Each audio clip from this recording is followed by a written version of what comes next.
Hey guys, over the last couple of years, I've had loads of people ask me how they can support the show, and now you can. So if you like this show and you want to support it and you want to keep it free, head on over to everyonelovesguitar.com/support. That's everyonelovesguitar.com/support. Thanks for all you do. If you're a business owner and you want to increase your cash flow, or if you're a label or artist and you want to promote new music, then listen up. For information about advertising on Everyone Loves Guitar, including information on geographically targeted ads, go to everyonelovesguitar.com/advertise. That's everyonelovesguitar.com/advertise.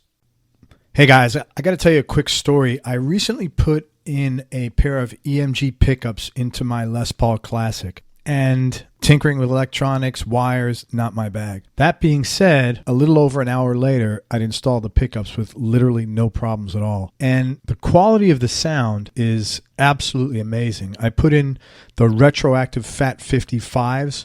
That's a new set that they have, and that's because I wanted a vintage, British Brown sound. And these Fat 55s are modeled after the tone of the classic PAFs, which is exactly what I got. The thing I wasn't expecting is it sort of feels like my volume and tone knobs have been expanded to 20. There's like a lot more responsiveness in the volume and tone, and I could even get harmonics now at low volumes on the neck pickup, and any preconceived notions I had about installation being difficult or, there's a problem having a battery in there were totally wrong. The battery thing, it's like putting a battery in one of my kids' toys when they were little children growing up. It's just a total non-issue. And in fact, I'm going to wind up getting the Strat set next because installation for that is even easier because it comes with the pick guard and the pickup's already attached to the pick guard. And if you want to check out EMGs for yourself, now's actually a great time to do this because Rob and Allison are making a special offer available for listeners of this show only. And here it is. For a limited time, head on over to emgpickups.com, buy one or more sets of pickups, and enter ELG in the discount code section of the shopping cart. ELG, of course, for Everyone Loves Guitar. And they're going to give you 15% off, which is huge. The biggest discounts they ever give is 10%. Plus, they're going to give away $70 worth of free bonuses, including an EMG cinch bag, a pick tin, lanyard, stickers, and a t-shirt. Plus, you get a money-back guarantee if you're not 100% satisfied. Plus, not a 2-year performance guarantee on the performance of the actual pickups themselves, but a lifetime performance guarantee. And on top of everything else, you're going to get free shipping. So there's basically no risk at all here for you to try a set or two of EMG pickups. And the great thing about these pickups is, and I got 2 sets, once you install them, and by the way, there's no soldering involved at all, because I couldn't have done it if there was, quite frankly. But once you do install them, all you need to do to swap them out and put another set in is literally disconnect one wire on each pickup, and then you're done. That's it. It's kind of like putting Legos together. It's that easy. So go to emgpickups.com, enter ELG in the shopping cart for your discount code, and that's it. You get to take advantage of this offer right now. Man, this one's always a big challenge. If you want to buy or sell a home or investment property and you're here in the Tampa Bay area, in Hillsborough, Pinellas, or Pasco counties, then listen up. West Florida Real Estate is a local residential real estate broker that's helped over 250 Bay Area homeowners buy and sell their properties in the last 4 years alone. If you're looking to sell, you'll want to get their free report, The 7 Biggest Mistakes Homeowners Make When Hiring a Realtor. And if you're looking to buy a property, you definitely want to get your hands on the 21 Most Expensive Mistakes Tampa Home Buyers Make When Buying a Home. Each one of these reports is going to save you time and money. Inside, you'll discover the 7 most important things to consider when hiring a realtor, what to do if you're buying and selling a home at the same time, and the danger of choosing a realtor who agrees with everything you say. To get your hands on these free reports, head on over to westfloridarealestate.com. That's westfloridarealestate.com. Hey everybody, this is Craig Garber. Welcome to Everyone Loves Guitar. We got a kick-ass rock and roll star with us with Brian Quinn, the co-lead guitarist for Candlebox. And before we move forward, I just want to give a shout out to Denise Kovalevich and Kevin Holland for making this happen. Thanks, guys. Brian's traveled the world. As I said, he's a co-lead guitarist for the multi-platinum rock band Candlebox. He's traveled the world performing in front of crowds as large as 90,000 at a time, and he shared the stage with some of the most iconic legends in the industry. Started playing guitar at 5. At 15, he was playing sold-out shows with his hardcore band Burial Ground. He left after 6 years to move to Philadelphia in search of something more. Soon after that, he co-founded the Philadelphia-based rock band Octane, and still considered to this day one of the most successful bands to come out of Philly. Octane sold more than 65,000 copies of their independent debut release. Dude, that is really freaking cool. Yeah, it's crazy. Yeah. It's a crazy time. And for you millennials, when sold more than 60, that means like people used to buy actual records. During this time, Brian was named Best Guitarist in the Philadelphia region by the Philadelphia Music Awards in 2001 and 2004. After 5 successful years with Octane, Brian left the band to form a blues-based hard rock band that would later become known as Fosterchild, and they gained national attention and were signed to a major label from 2007 to 2010. The band hit the road on a U.S. tour, and Brian met Kevin Martin, the lead singer of Candlebox at that time.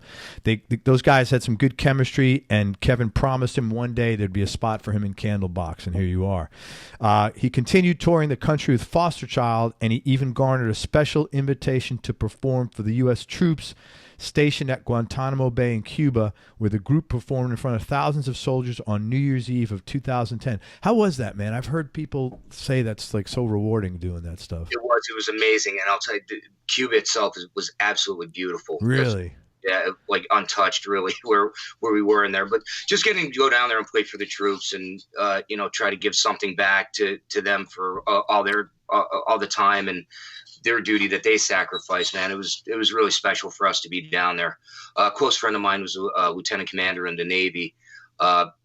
He does all the mental health for soldiers coming back from service, from war, and he was down there, and we got the invite, and met the major of the Marines. They took us all around the base. We got to have dinner with the admiral of the Navy, which was pretty amazing. That is cool, man. Yeah, it was a great trip. What an experience.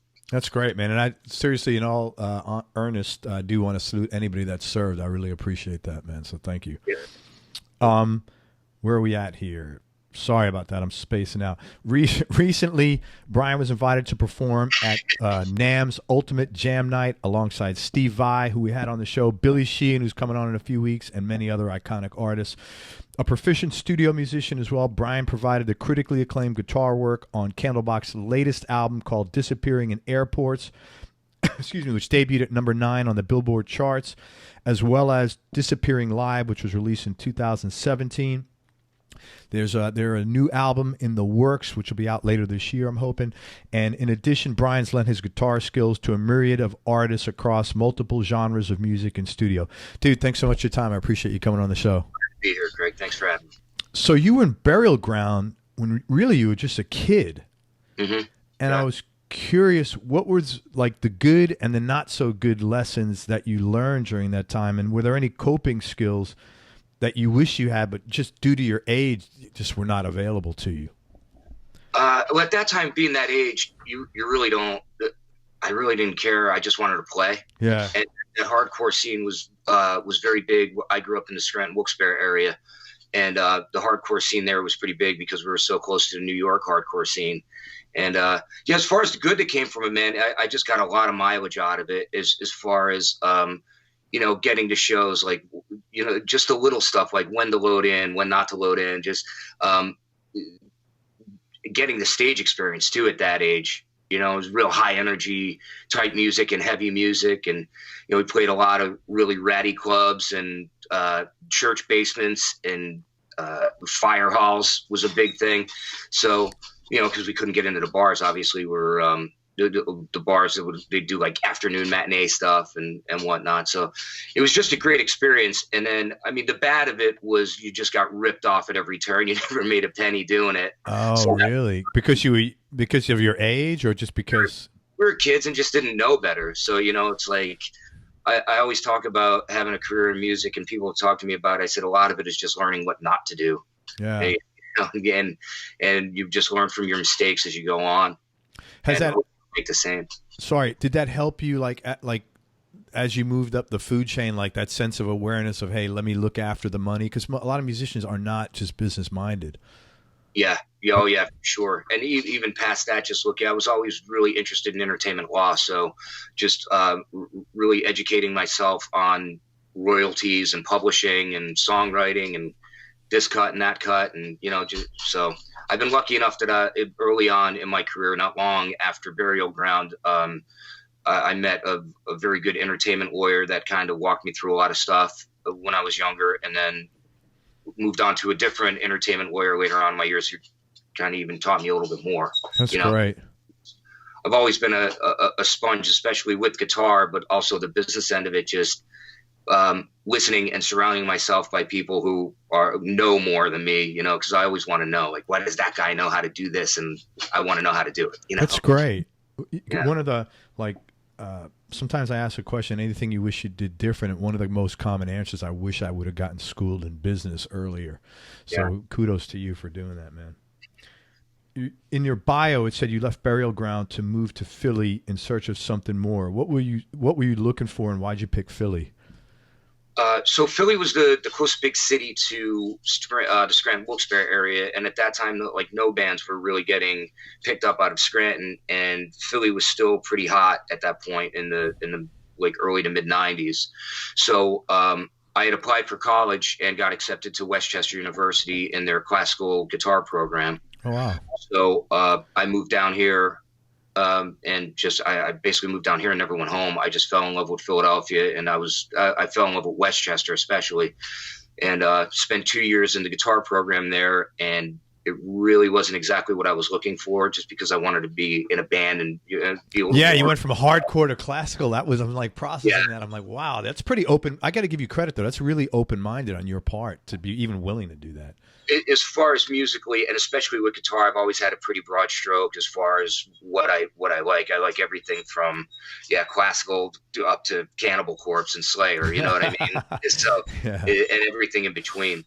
I have a really broad taste in music and listening. I just if it's good and I dig it, I'll listen. Yeah. The genre never really mattered to me. That's very cool. So you stayed in school for a couple of years? So I moved into the teaching program at Westchester. I graduated with a bachelor's degree in secondary education for history. And then right out of college, I just ended up, I took a job I ended up doing a couple shows in front of Government Mule back then. Oh, wow. So that was back when Alan Woody was probably still around. Wow. Yeah. Man, they've always been so. I love. I'm a huge fan. I have so many old bootlegs of theirs. They've always been just such a great band, haven't they? Yeah. Oh, they're amazing, and they were such nice guys. And I was always interested in slide guitar. My friend James Callahan, who owned a couple clubs up in the Wilkes-Barre area, always gave us places to play when we were kids, and still to this day, a dear friend of mine. He knew Warren's manager at the time, who I believe Warren's married to now, Stephanie Scamardi. Stephanie Scamardo. So he said, "Hey man, do you want to go meet Warren?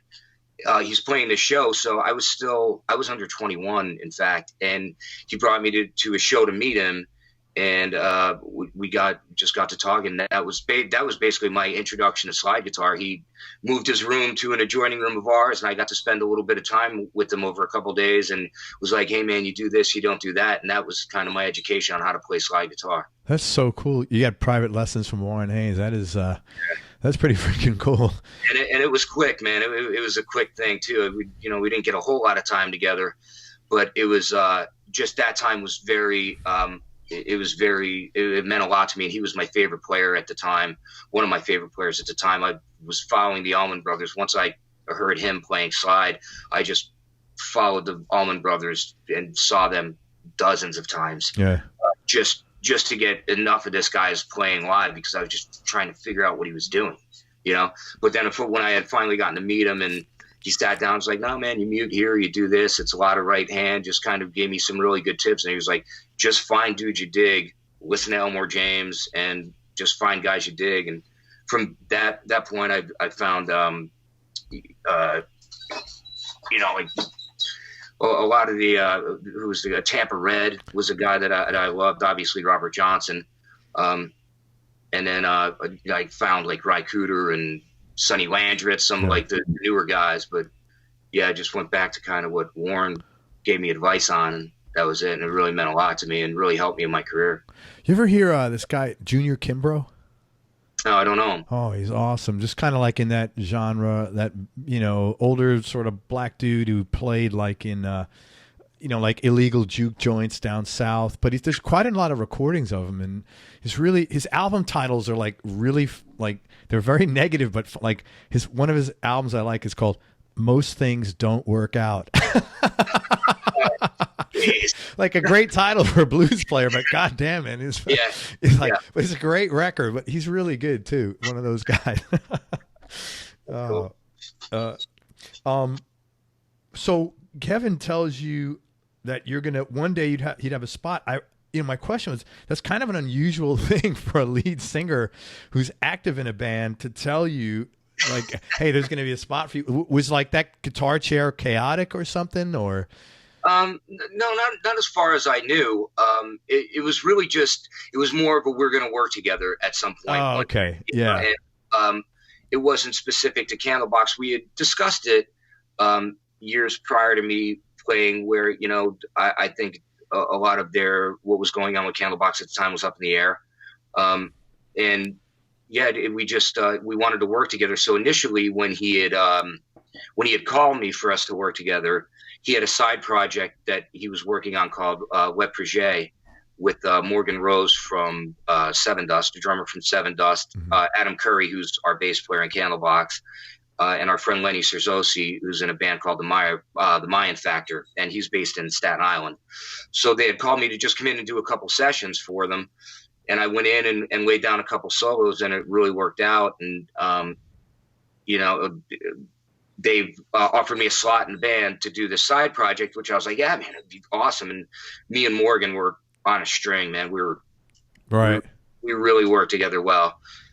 Just the type of drummer he was, and it just really fell in with the rhythm work that he was doing. And he's kind of a multi-talented cat where, he was coming up with some riffs, and we were working, just fleshing out ideas. And this is only over, a couple sessions that I did for them. And then, I think maybe 3 months later or 4 months later, Kevin called and said the spot in Candlebox was available, and would I like to join up with them? And yeah, I was all for it. I was very familiar with their catalog. That all that music hit when I was a freshman in high school. Sure. Like the whole Seattle Punch thing, and then Candlebox's record hit when I was a junior in like '93. Right. So that was all super influential music for us. Like all those guys were on the covers of the magazines back then, and getting their songs tablatured and everything. So I spent a lot of time studying that music at the time.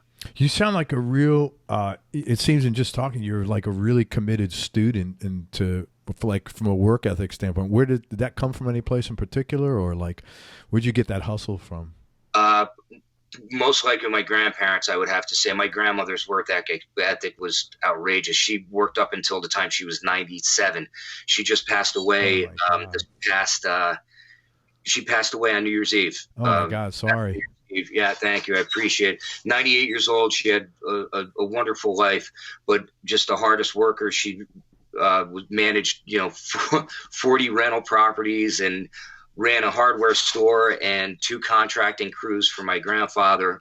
He had passed back in the early 90s. And she ran all that, and she just never stopped working. She just stopped working when she couldn't anymore. And that was just up until the last 6 months. Was she from this country, or did she immigrate here from another country? She was from here, but her parents and everything were from Italy, from outside of Naples. Wow. Yeah. So I'm half Italian and half Irish. I have the most Irish name in the world. Yeah, Quinn. I'm half Italian. My father's Irish. That's really cool. And, I got the work ethic too from both of my parents. They were both very hard workers, and they both worked. My mom worked multiple jobs at one point when I was younger. My father worked in the unions back in the 60s, but he was also a pole lineman for Conrail, a railroad. Oh, wow. Collar guy for 35 years. And, just a hard worker. We never wanted for anything. There was always food on the table. Just was lucky enough. I was blessed with wonderful people around me my whole life. Very supportive. Great, man. Very nice. Really cool. I love, you know, maybe it's just the people I'm talking to, the work ethic of the people who become successful in music is impeccable, man. It's second to none. And maybe it's in every business, but I mean, I'm just so blown away every day and inspired by every story. Like, you know, your hustle, you know, and even your open-mindedness. I'm going to do classical. You know, I just wanted to get better at this guitar thing. You know, I think that's just really admirable, man. Really cool. Yeah, thank you. Yeah, I appreciate it. And you know, it just came from them, and I never looked at it as there is so much stuff in the industry that's a pain in the ass, but I never looked at it as I was just doing it. You know what I mean? Like, I don't know how to explain it really. I just did it because I loved it so much. I was passionate about it, and I wanted to be better. Yeah. I think that, I mean, I've learned a ton from my own personal growth about the value of having that passion about something you do from talking to all you guys, to be honest. And I've really had some serious conversations with my own children about that over the last 2 years, about how important that is, because I see the warmth about how you approach things. And I think that means a lot. There's a lot more rewarding things than just getting a paycheck, you know, and I've learned that. So I think it's just great. Yeah. Hey, I do spend a lot. I still spend 6-7 hours a day on it too. Do you really? You still practice? Oh yeah, all the time. Just looking up stuff on, especially now this day and age with being able to go on YouTube and see, like, you know, Yngwie doing his thing, or like the shred. I practice a lot of shred stuff, although I don't have much of a it doesn't really serve a practical purpose for me in what I do as far as playing live and that stuff, but I just, you know, just to keep my fingers limber and stuff, just checking out guys that are doing like all the sweep arpeggios and the, you know, quick 3-note per string stuff. I really do enjoy practicing that stuff to kind of keep my mind sharp and keep my hands warmed up. But, you know, I'm more of me and Kevin always joke, I'm more of a street player. Yeah, you're a blues rock guy, man. Yeah, blues rock guy, but I really, really dig practicing a lot of the shred stuff at home just to try out different stuff. And then if you do slow a lot of it down, it's you come up with some pretty cool ideas. But just sticking around the modes and just being a student of the guitar. I got Paul Gilbert coming on here soon, and you talk about shredders. I was like, you know, but you know, you ever see his hands? His fingers are like, it's like Vi. I mean, these guys have, like, I'm a short guy, I'm 5'9". You know, these guys are like, I'm just looking at their fingers. It's massive, man, what they're doing, you know? Yeah, it's crazy that they, with the left hand, especially Vi with the legato stuff, and then Paul, he's just the alternate pick manimal, dude. Like, that guy's just so badass. Had his videos, those old REH videos that they came out with on VHS back in the 80s. Oh, yeah. And all those, my buddy, that's what we would do on weekends, is hang out and watch those videos. Yeah. And then constantly watch, we taped Guns N' Roses live at the Ritz in '88. So that was a lot of studying going on in that as well. That's cool, man. Tell me a couple of funny or interesting or cool stories about your time with either Burial Ground, Octane, Fosterchild, or Candlebox. Some funny stories if you have any. Probably the funniest one I had was Fosterchild. We were on tour in 2008. And we were sharing a bus with Tantric, the band Tantric, and those guys were a blast to be out with.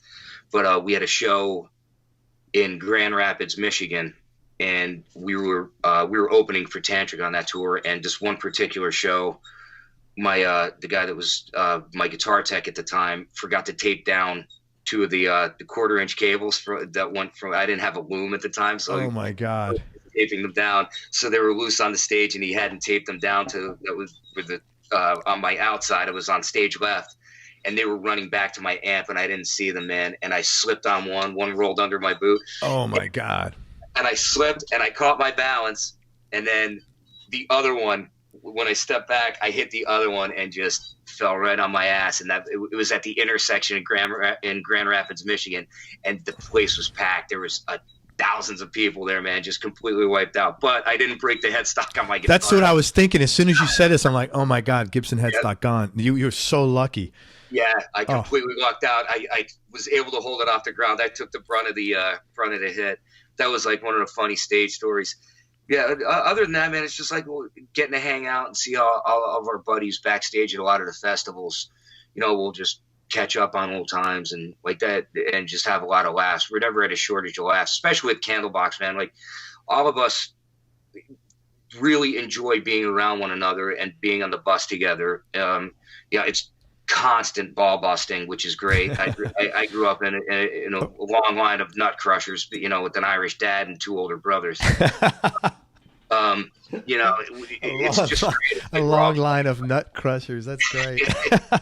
So yeah, there's never a shortage of laughs. Just, you know, screwing around with one another and just having a great time. But we do all get along really well. But yeah, I mean, the funny stories just. I mean, it's just really day to day, man. Just that's really cool because you gotta, you know, the hang is what it's all about. You know, you're only on stage for an hour or an hour and a half. You know, you got 22 and a half hours of, you know, good times or misery. If it's up to you guys, you know. Yeah, and you know, I really do think that the relationship you have with your bandmates it really does transfer to stage. You know. God, yeah. In a lot of ways, it's just, you know, we have it's visible that we're having a good time on stage. You know, if something goes sideways, or, you know, you get your stage goblins up there, like, dude, you can only really control your stage volume and your tuning. Right. Past that, what's going to happen is going to happen. Yeah. So, you know, I think because we all do get along so well, and it wasn't just with Candlebox, that was across all the bands. I've been lucky enough to be around guys that we've always gotten along. Like, there's always little things that'll go on, but I've always been the type of person that if there was any kind of issue, I would be vocal about it and speak to that person directly. That's great. Yeah, you have to be, man. You can't. It's got to squash it, man. You can't be passive aggressive, and then you got to ride on a bus with somebody for another 3 weeks. It's like, yeah, that's what I was gonna say, man. You're stuck on a rolling tube with these guys, so it's you got to make the most of it. But luckily, I've been blessed to be around a lot of guys that are like minded. So that's cool. You know, just everybody respects each other's space and cleanliness, and me and Kevin are extremely OCD. Are you guys? Yeah. Oh man. He's always vacuuming the bus. I'm wiping down the bus with Clorox wipes constantly. It's like, you know, we are kind of like clean freaks on the road. So that's kind of humorous. In our the video that we released for Supernova, there's they got footage of Kevin vacuuming the you know, bunk alley of the bus. You know, that's but it goes a long way with that, you know. And I like I said, I really do think it transfers to stage with how much we do get along. That's fantastic, man. That's really good.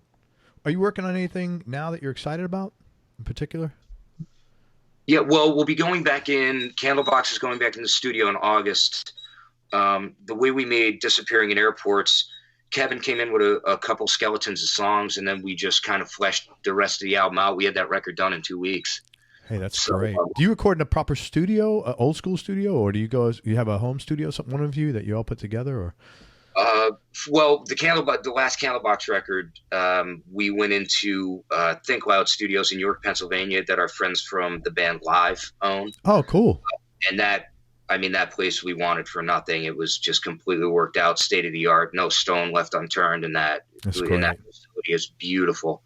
And they had condos right on site. So I mean, the condos were right on site of the main control room. Holy shit! So you got to wow, so you lived right there. The whole band and crew were right there, and the engineers were on call, so it was fantastic.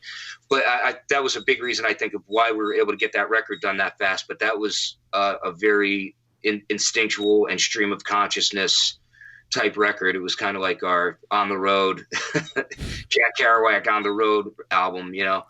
And to be honest, it's one of the records that I can listen to because I'm still finding new stuff in it. Because we had done it so fast, and like I said, done it so stream of conscious that by the time I got a cohesive mix back of it, months and months later, I didn't even really remember what I played. So I had to listen. So you had to go back and learn your stuff so you can play it. Learn exactly what I played, but that was it was such a refreshing way to make a record, because then I was able to go back and listen to it.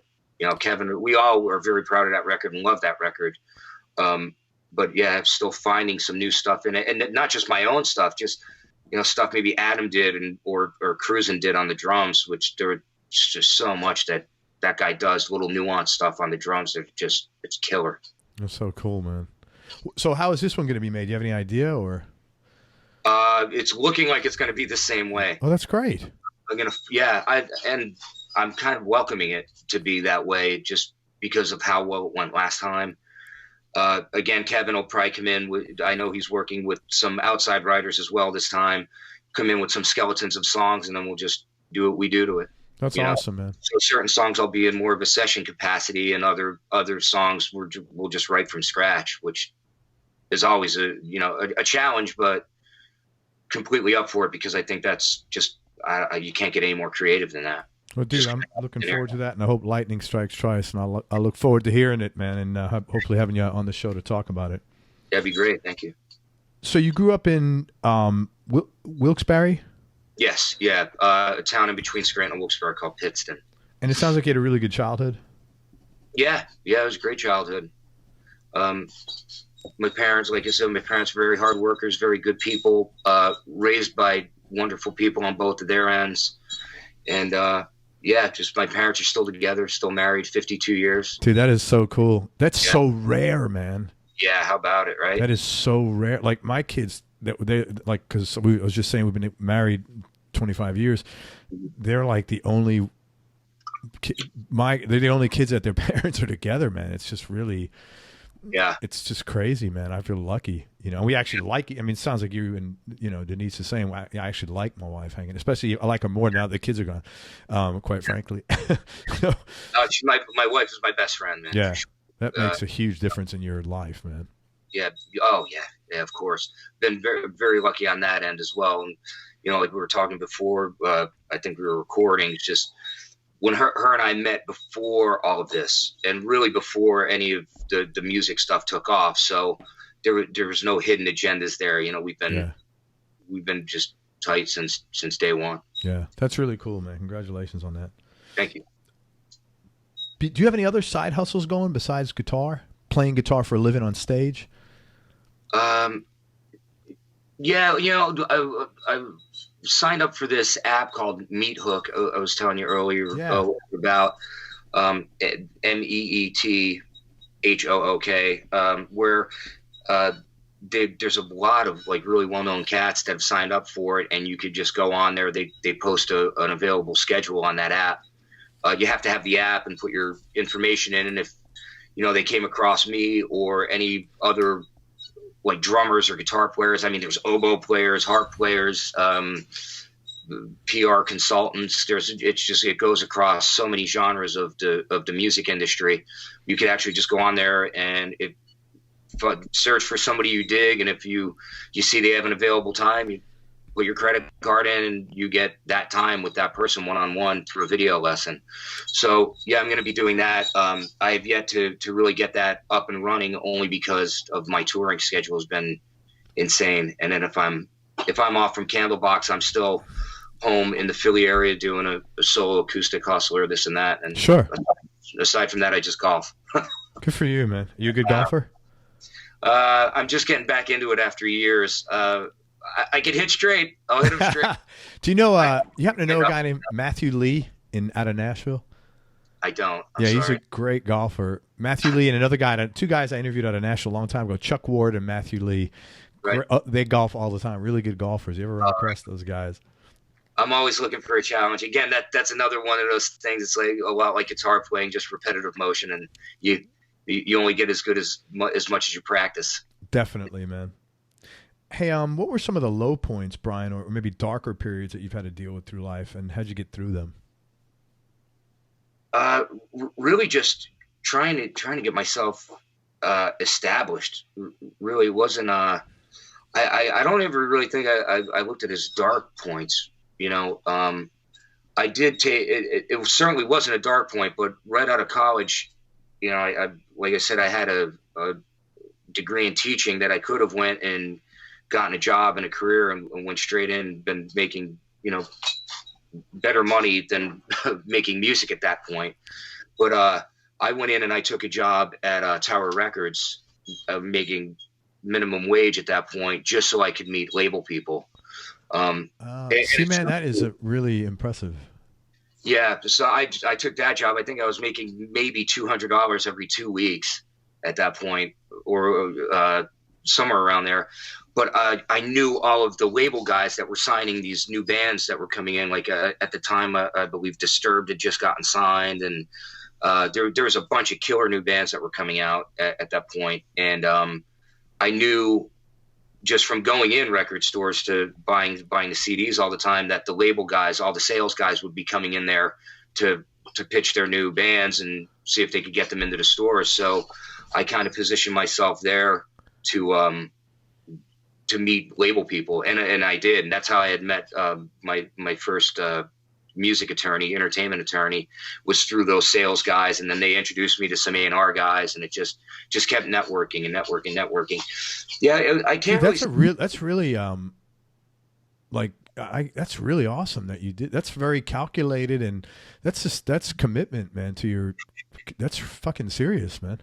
Yeah. I knew where I wanted to be, man. You know, I'm glad I got the college education and got my teaching degree, but I wanted to be a professional guitar player in any capacity. At the time, you know, you were still in that mindset of, man, you got to sign a record contract, right? Got to sign a record contract.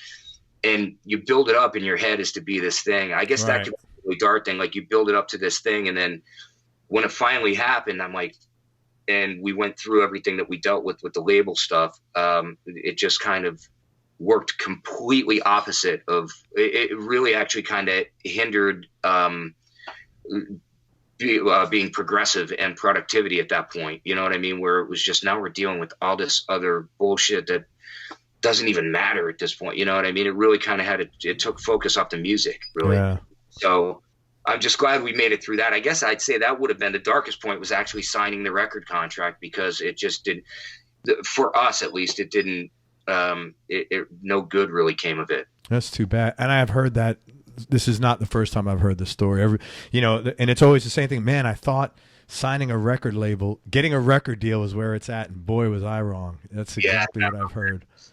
And for some people it was, and God bless them, man. Yeah. It did work out for them that way.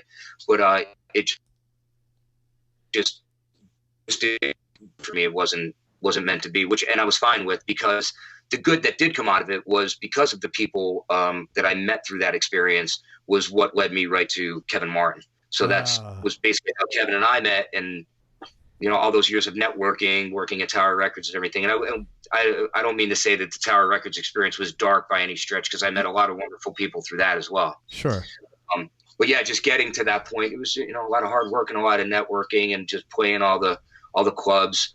And I had formed Octane in that time, so we were playing a lot of clubs. Took a few years before we were making any kind of real money, but I was supporting myself through that. Once I was able to support myself fully on my salary from Octane, was when I was able to kind of get out of working at the record store. Yeah, good for you. I really admire your commitment, man. It's really awesome. Very cool. I'm so glad everything worked. But, you know, I really like your attitude about it too, of like, you know, it didn't work, but it got me here, so it did work, sort of.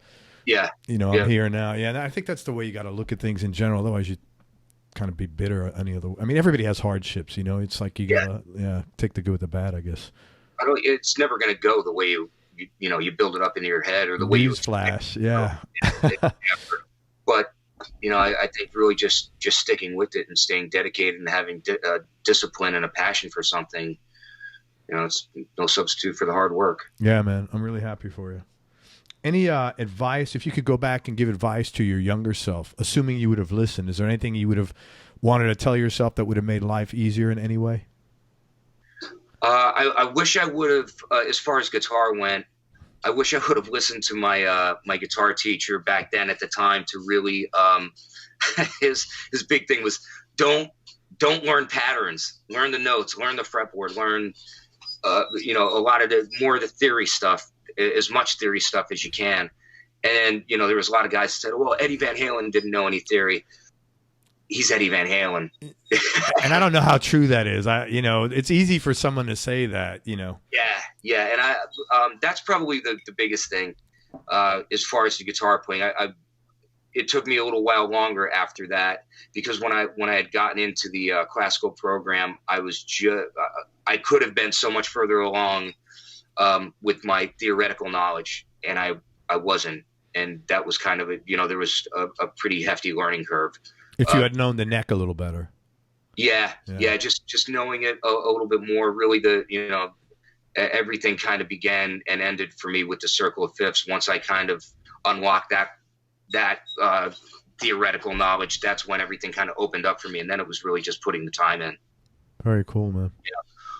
Yeah. Business wise, it's just, I guess going back, if I wish I hadn't been so obsessed with, having to sign a record deal and do this and do that, because I think my thought process on, especially with Octane then, my thought process on songwriting wouldn't have been like, all right, man, this song got to be 3 minutes and 30 seconds and it got to be a hit, because the label's not going to go for that. Like, just create, just be creative and go and create. And I don't care at this point in my life if a song is 6.5 minutes, if that's what I need to get out without meandering, you know what I mean? Without it, but just being creative. I just go back and tell myself to just create. Don't worry about what song's a hit and what's not. That's for the label people to decide anyhow.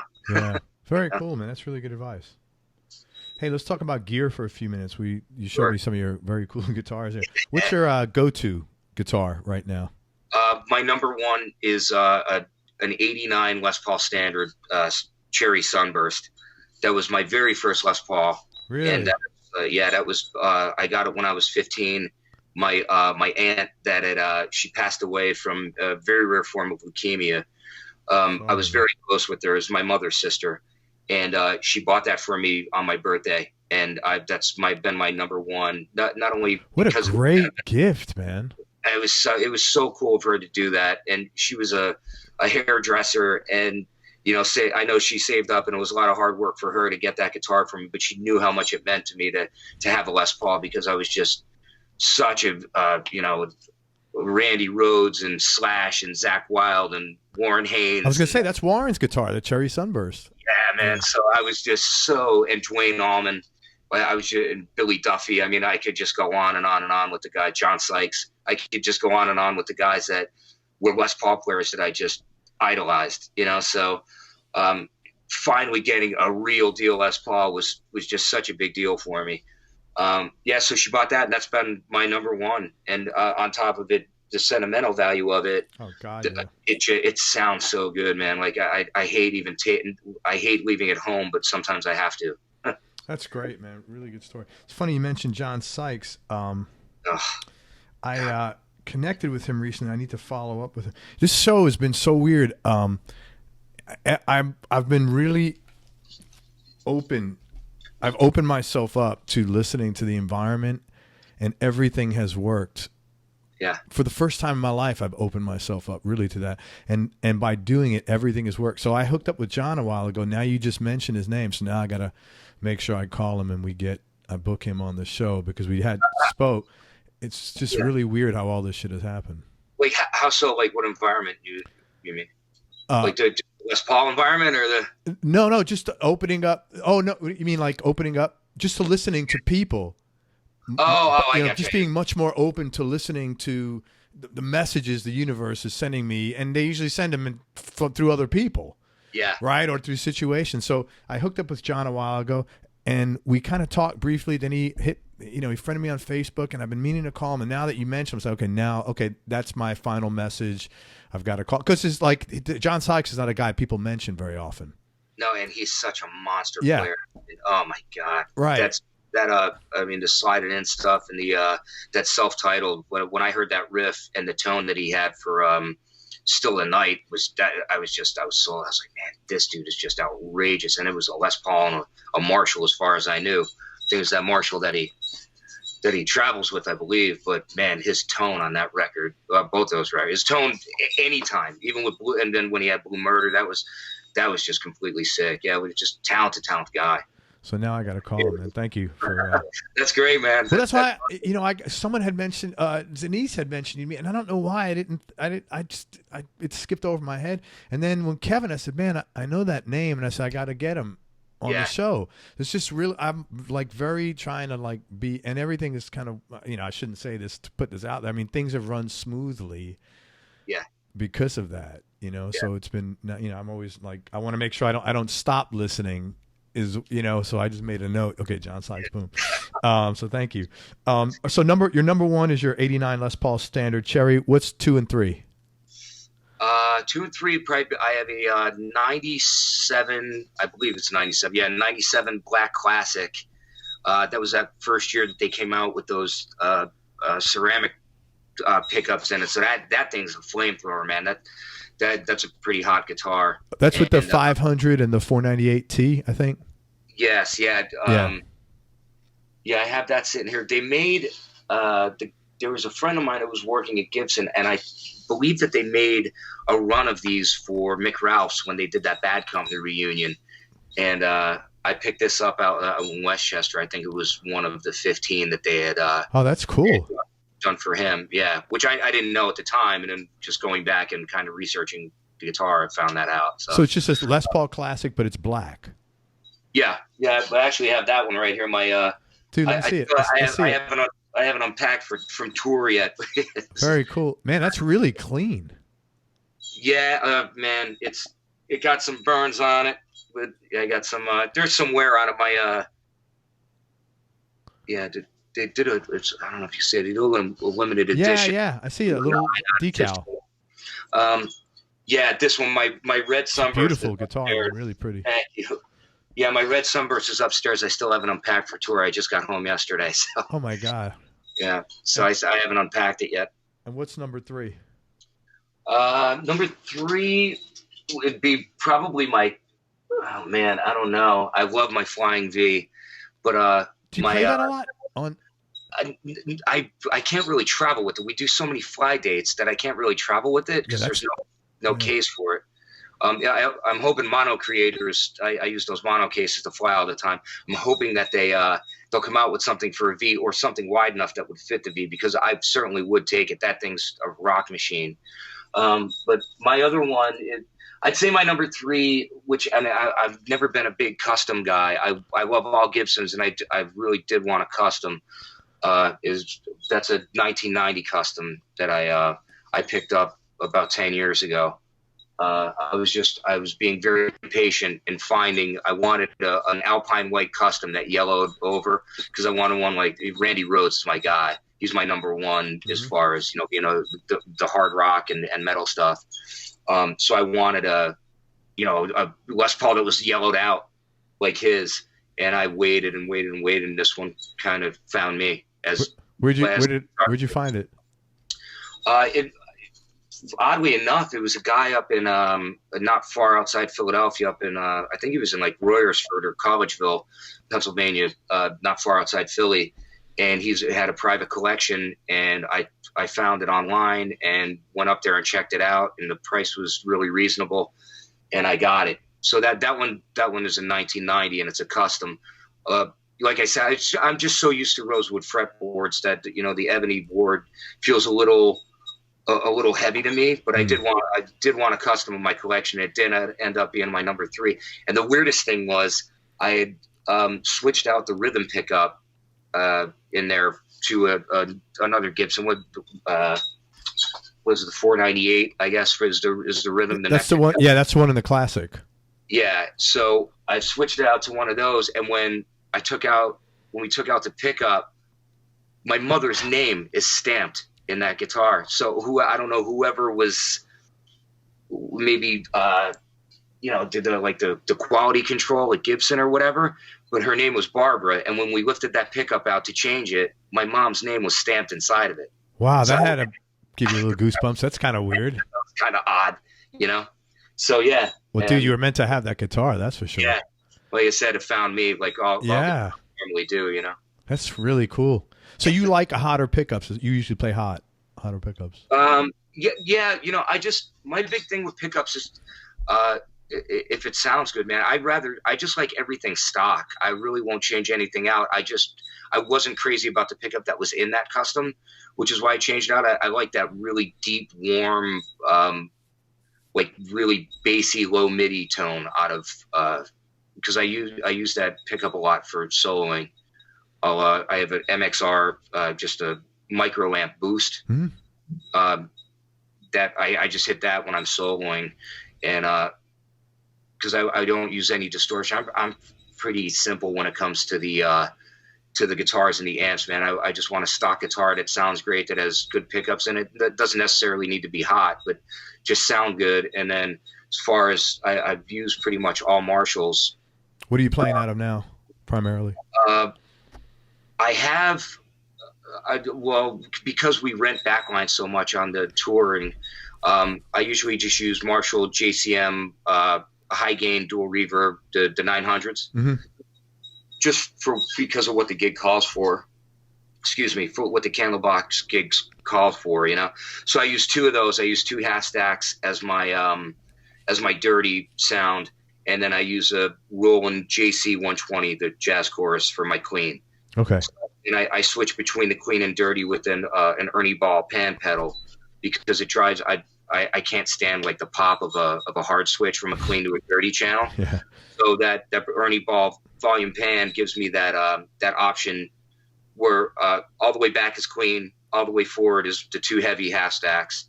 I run them in tandem, and then but anything in between will mix. Oh, that's great. So I mix some of the clean amp with the heavy amp, and I could go one way or the other, one side or the other. So you have certain where, at this angle, this is the sound you're going to get, at this angle. Yeah.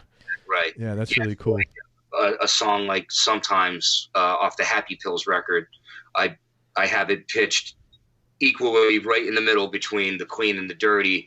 And then I still kind of old school it where I work my volume control on the guitar, where if I want a little snottier, I go up further. If I want to keep it a bluesier, between 5 and 7, and then if I want it a little cleaner, I roll back. I think it drives my front of house guy nuts a little bit, but it's just how I control it. I'm kind of always looking for a tone. I'm always adjusting on the fly during the live gig with my volume, just where I need to be. You know what? The guy who adjusts the most that I've ever seen, I haven't had him on the show yet, is Derek Trucks. I've never seen anybody adjust constantly tone and constantly. It's really interesting. Yeah. I've seen him adjust quite a bit. I noticed that Warren adjusts quite a bit as well. I've never seen Warren really adjusting for tone, but I do see him adjusting for volume.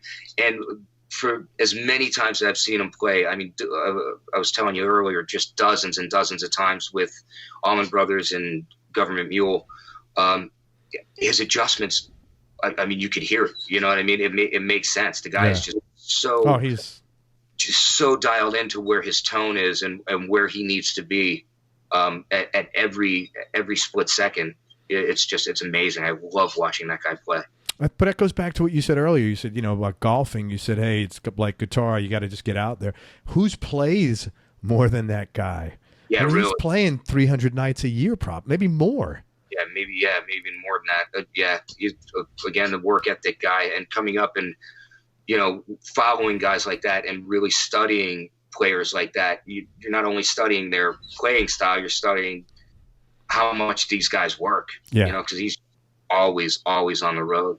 There's a lot of bands that are doing that, whether or not they're playing guitar or whatever, just a lot of guys that I kind of have a lot of respect for, just because they stay out and they're just dedicated to the craft.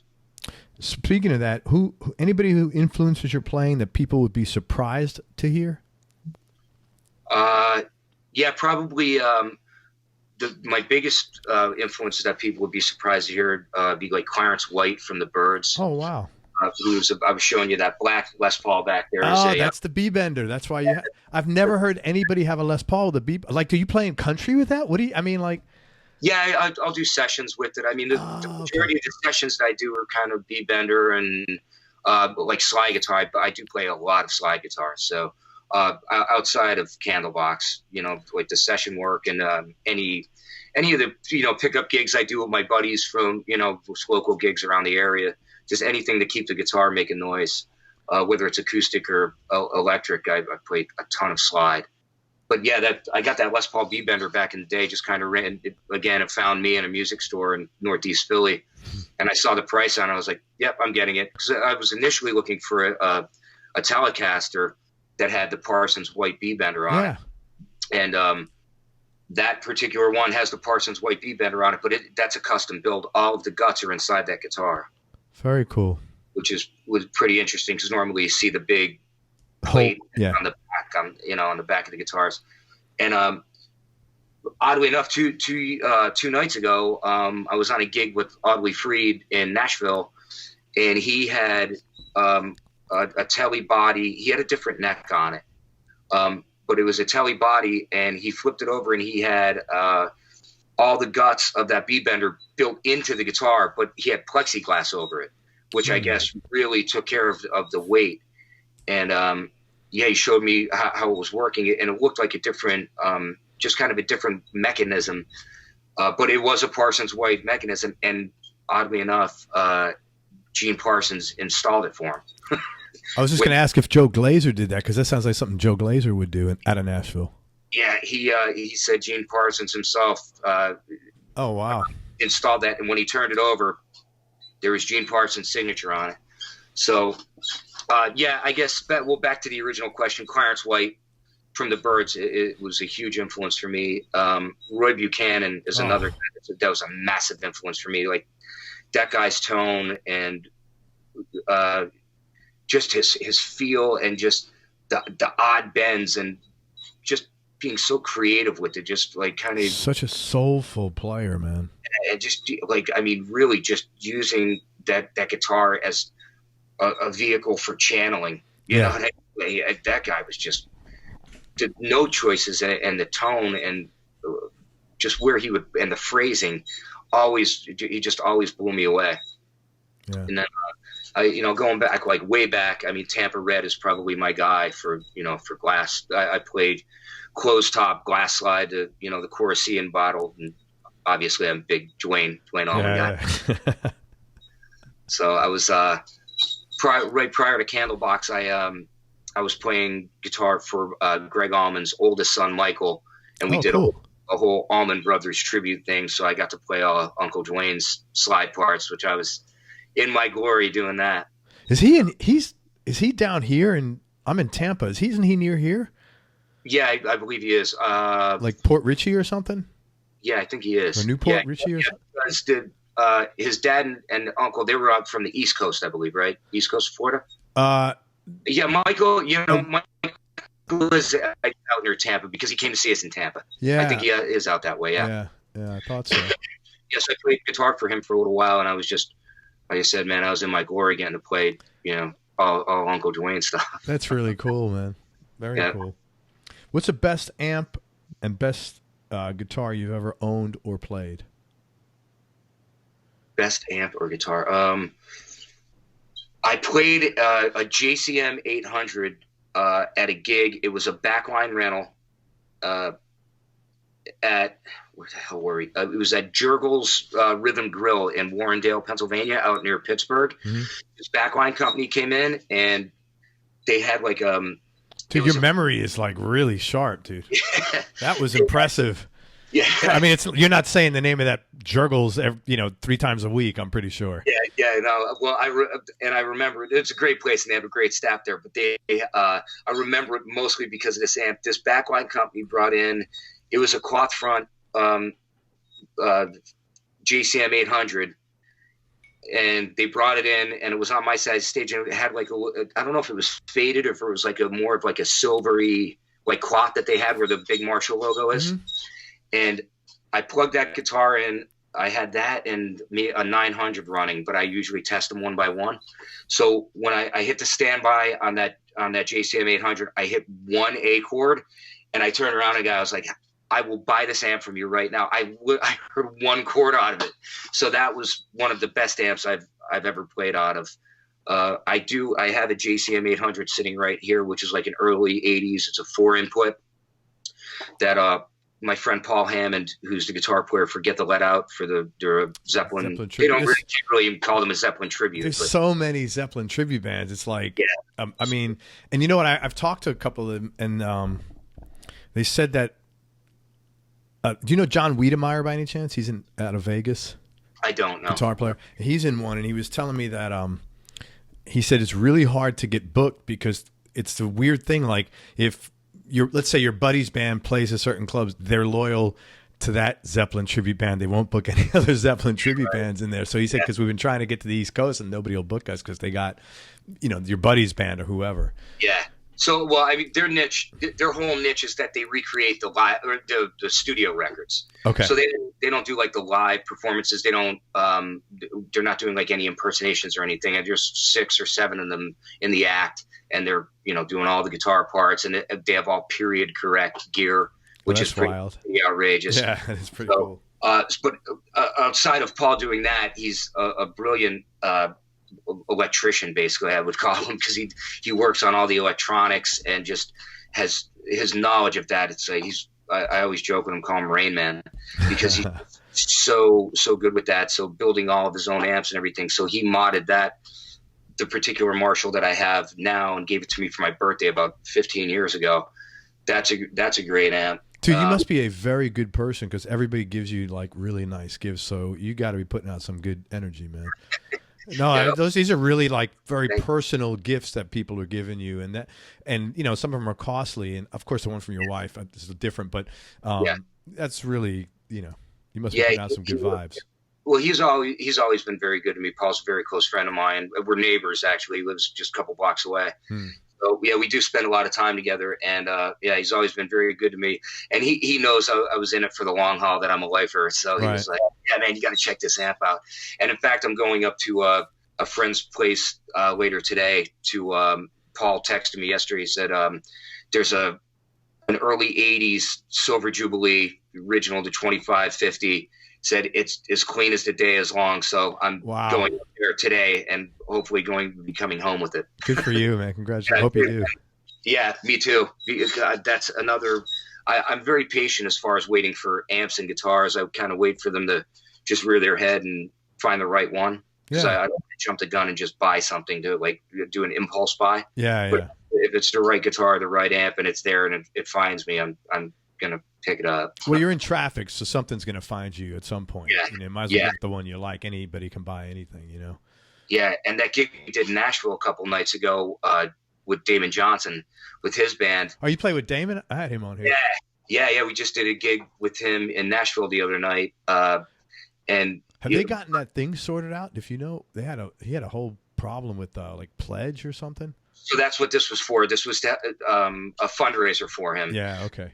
Yeah, we went down there. It's like, nope, don't want a penny for it. So we flew there. We had a gig this past weekend on Saturday. We played with Tesla out in Iowa. So we flew on Sunday morning right down to Nashville to do this thing for Damon. Oh, that's really nice. And it was fantastic. And he brought out, as luck would have it, the exact amp that I'm going to look at.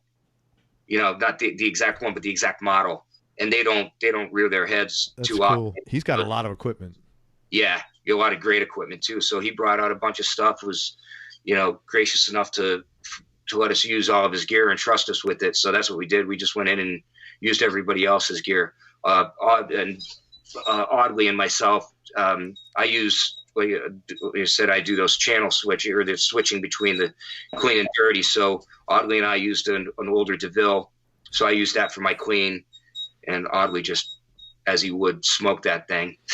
He's such a good player, man. Oh, God. And then I used that Marshall Silver Jubilee for my dirty tones on that gig. But yeah, it was killer. So it just turned out that this exact model turned up at my buddy's place. So I'm gonna go take a peek at that today. Fingers crossed, man. Yes. How about guitar? What's the best guitar you ever played?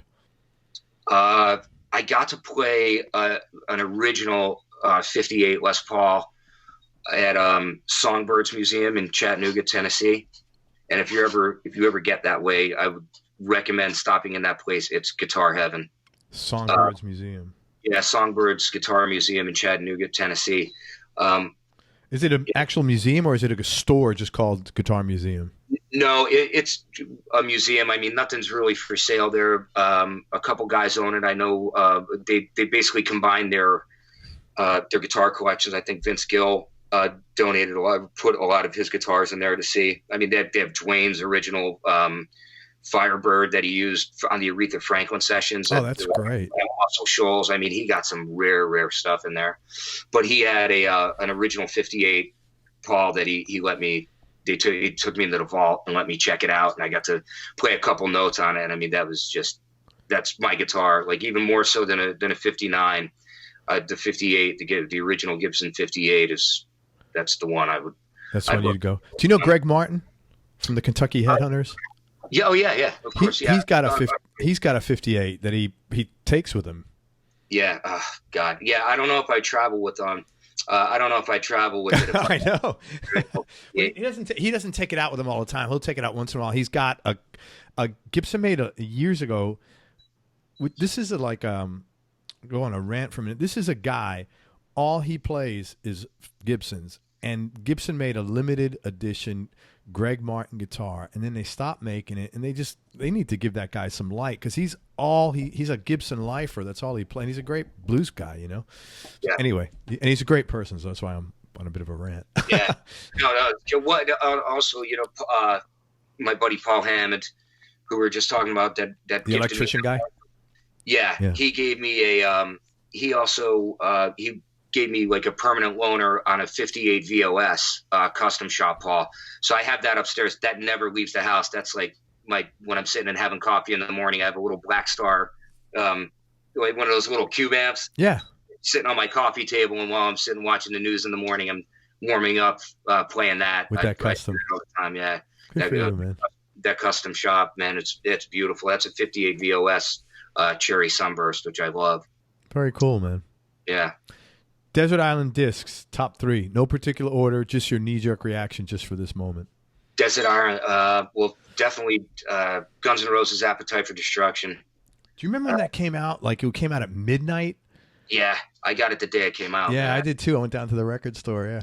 I wore out probably 3 cassettes of that record. No. The thing that came out at midnight was Use Your Illusion 1 and 2. That's what it was. Oh, yeah. Right. I remember getting Appetite. Man, that was like 87, like the summer of 87. That was it for me. Great record, man. I heard that guy playing guitar. I was like, whoa, yeah, who's this dude? him and Izzy, actually, they're both outstanding, huge influences for me. Another Desert Island one. It'd have to be something by Bob Dylan. Probably, I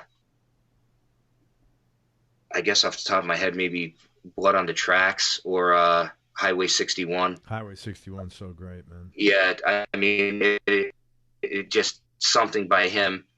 And then, I'm trying to skip around a little bit here too, because I'd love to have something there by the band, but I don't know if I could live without Blizzard of Oz either. I thought you were going to say, it's like, I'm waiting for Randy. Yeah, okay. I need Blizzard of Oz there. I mean, it's so hard with just picking 3. Of course. So much stuff that I love. Oh, yeah. But Appetite definitely. Something Bob Dylan, and probably either, the band, or definitely Blizzard. Very cool, man. Hey, Brian, what most important things that you've learned about yourself throughout your life experience? Probably just being respectful and treating people how you want to be treated was my biggest thing. And then just putting my head down and getting the work done is probably been the biggest thing.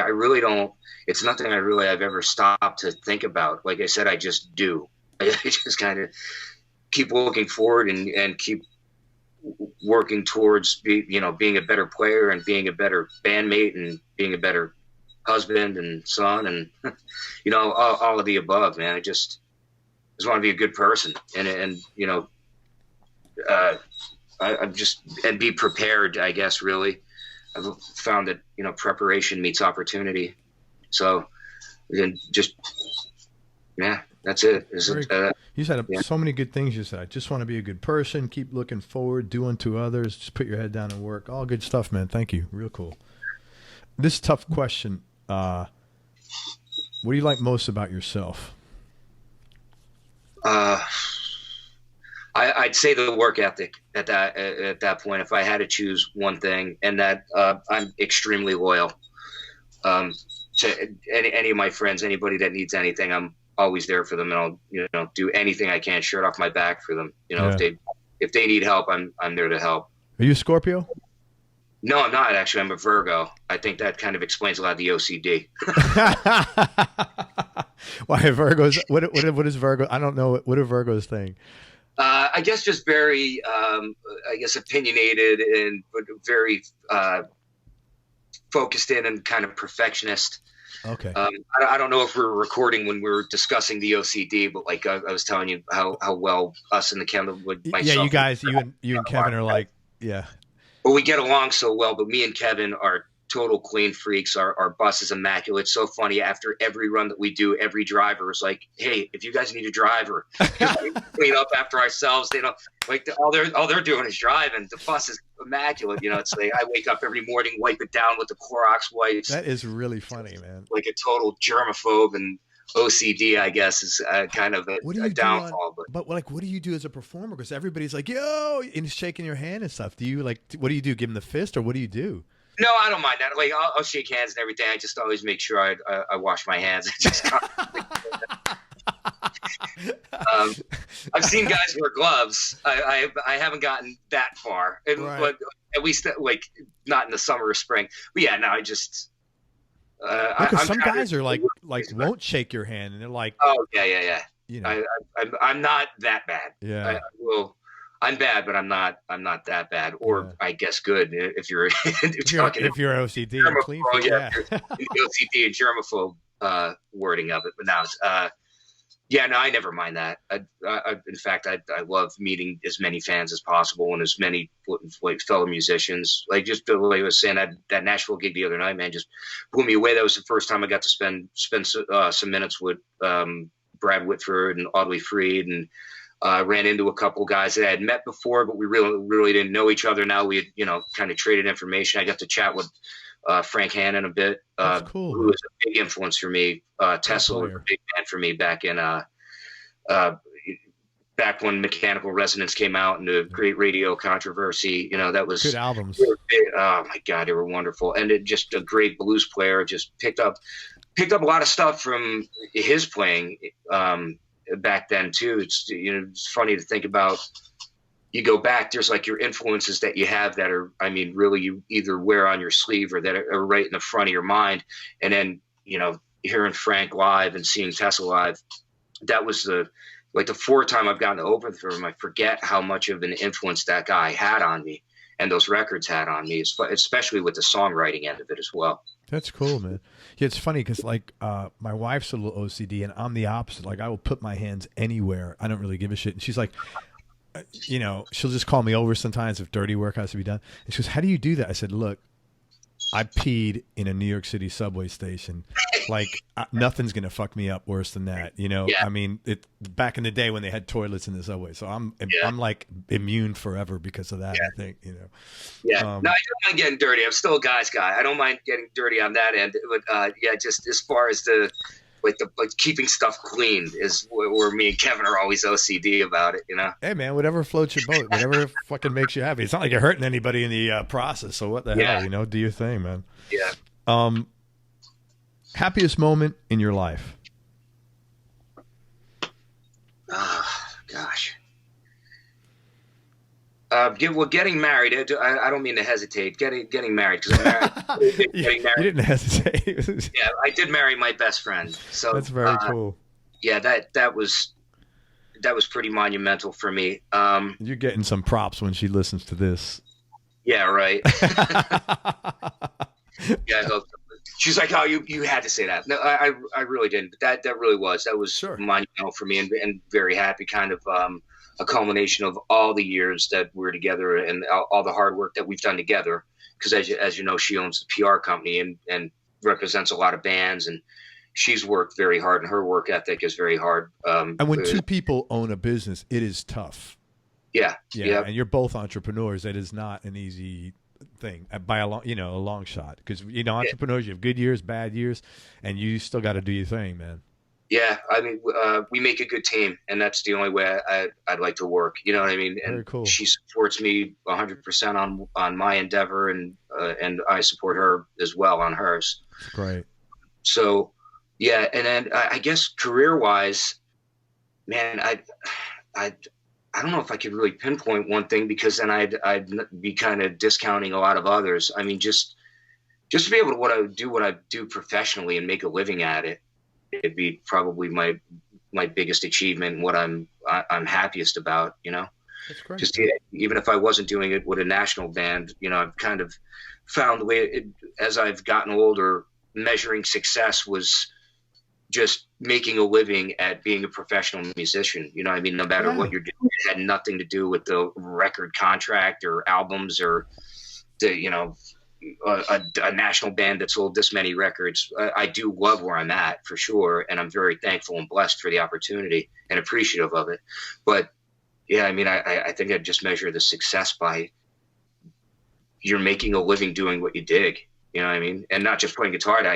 Anything that you do. Like my wife loves being a PR agent and writing copy and doing tour press, and that's what she loves to do and Very be creative. Cool. So yeah, that's kind of where I'm at with it. Well, it's cool, man. You've worked super hard for it. You deserve it. Besides golf, any hobbies or interests outside of music? Movies. I love watching movies. Just following shows. Nothing in particular. Just like watching actors be great at their craft. Any artist that's good at their craft. I just enjoy seeing creative people be creative and excel at what they do. Very cool. Talk about a specific experience that changed your life or changed the way you think about things. The music business. Bravo. Yeah, the music business. Sports is a big hobby of mine. I watch a lot of sports. I'm big into athletics other than golf, but NFL football, Major League Baseball, hockey. You come from when you grow up in a city, that's kind of hard. Growing up near Philly, it's kind of hard not to. Yeah. Yeah, and where I was growing up in Pittston, we were. Oh, were you closer to Pittsburgh? Well, no. We were closer to New York City, so it was like we're 90 minutes from Manhattan and 90 minutes from Philly. So you're a Jets fan or a Giants fan, or? No, I'm an Eagles fan for sure. Sorry, man. Yeah. All right. I was happy we got the one, man. So we'll see what happens. We got a good team happening. But I really did. I was a big Yankees fan when I was growing up as a kid. I followed the Yankees in American League and the Phillies in the National League, and then always followed the Eagles in the NFC. And then just oddly enough, I was a huge John Elway fan when I was a kid, so I followed Denver in the AFC. Sure. That's cool. So, which was kind of odd. That was just the oddball pairing. But hey, man, but I'm a Raiders fan. I grew up in the Bronx. Go figure. So it happens, You're a Raiders fan? Yeah. You broke out. You said the Raiders? Yeah, I was a Raiders, and I grew up in the Bronx, so go figure that. Oh, geez, you're telling me sorry? Yeah. And you're a Raiders fan? Oh, I know. It's abysmal. It's like, hey, and the Knicks. So between the two of them, I'm like a zero with sports, man. Trust me. It's been a very, very, very long run. Anything you wish you did differently?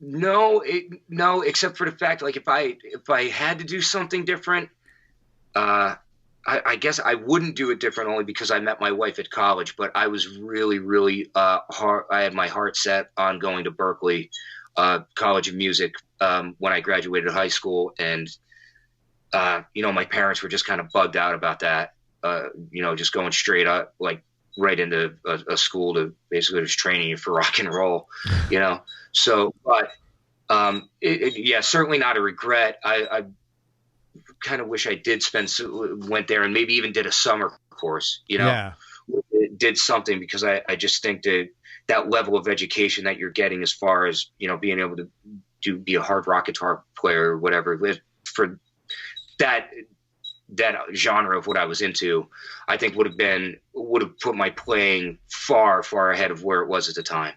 But, just to let you know, everybody I've spoken to, Berkeley, it was only jazz programs there. Right. Oh, right. Yeah, you studied jazz guitar there, period. Like I know some guys that didn't go to Berkeley and you not know Duke Levine? I don't know. He's a guitar player out of Connecticut, real good player, and he went to something called like Boston Conservatory, which is right down the road because he did not want to study jazz. Right. And I don't think he still studied rock, but he didn't want to only be tied to jazz. And at Berkeley, that was the curriculum back in the day. I don't know. Maybe now it's different. I don't know. Yeah. Well, yeah, maybe it is.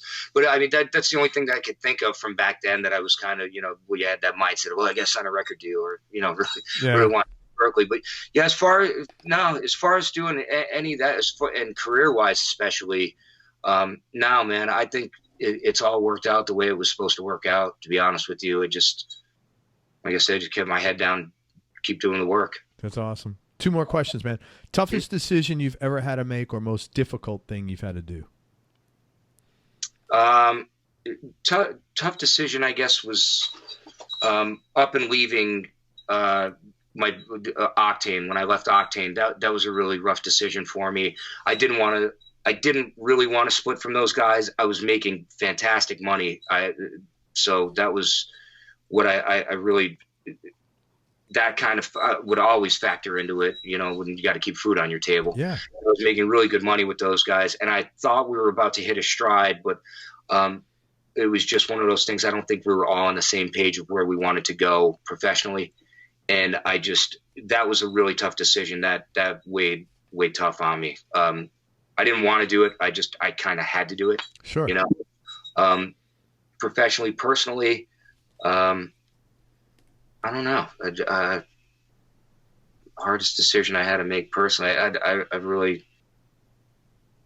I guess there's just been a bunch of them. I guess maybe going into music full time was probably the hardest decision to make, because it's not the most lucrative profession in the world, as people know. If it was easy, everybody'd be doing it, right? Oh God, yeah, it's not the truth. The one thing that I think people see is they always see the finished product of the stage show. Oh yeah, they don't know the sleepless nights in a van and lugging shit and fixing cars and broken fucking fan belts and all that stuff. Exactly, man. Yeah, underneath tying up one of the ones that was like the scariest ever is pulled over on the side of 95 just like in North Carolina. Me and our front of house guy, when I was with Fosterchild, under the van, propping up the entire exhaust system, and I'm like wire tying it with hangers. Traffic's going by 100 miles an hour. It's a scary road too. 95 is so damn dangerous. I didn't even tell my parents that story just because my mother was like, "Oh my God!"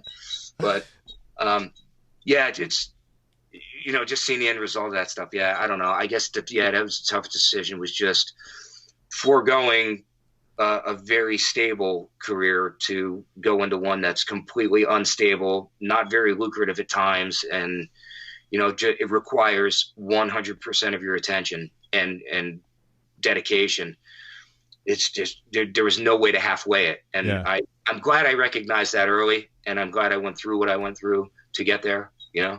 But there's no half-ass in it for sure. Well, you're a smart guy too, so that helped you. Your awareness of what's going on, I'm sure, made the decision a lot. Made your ability to overcome all that stuff easier. So, not easy, but your ability was there. So, which is great. Yeah. Just keep looking forward. Last question: biggest change in your personality over the last 10 years, and how much of that change has been intentional, and how much is just a natural part of aging? I think I've become a lot more patient with things, like instead of being so, just so like, I don't know, I guess I'm still bullheaded, but just so like on edge about everything, where I've let a lot of things just roll off my back and be like, man, I don't even have time for it. Just trying to, just keeping toxic people and attitudes and things out and just letting stuff roll, where before I'd be like, I wanted to rip somebody's head off. Now I'm just like, I don't even have time for that. Yeah. I'm just going to let that fall by the wayside and let that person be who they are and get them as far away from my affairs as possible. Yeah, man, when you let stressful stuff go, your life is so much like easier to manage and less stressful when it, really. Yeah. Yeah.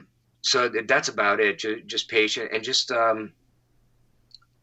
yeah, I don't know. I guess that's what I would say, man, just being, and more, a lot of times too, I had, when I was younger, had a hard time letting go of shit as far as like what had happened, like being really, kind of bitter about hanging on to stuff, just hanging on to stuff, like the shit that happened with the labels or, any, past stuff with bands. I had a hard time letting go of it. And then I was just like, I just got to really just keep moving forward. If you dwell on that, you're not living in today and not looking. Yeah, you can't look in the rearview mirror. It never serves you. Yeah, but I'm glad I got out from under that probably in, my late 20s, which was, I guess, pretty early for somebody to get out from under that. It really is. Yeah, it really is. Well, good for you, man. Congratulations. Listen, man, thank you very much for everything. I really appreciate it. You're a super cool guy. Please come back when the new Candlebox comes out. We can talk about it and promote it.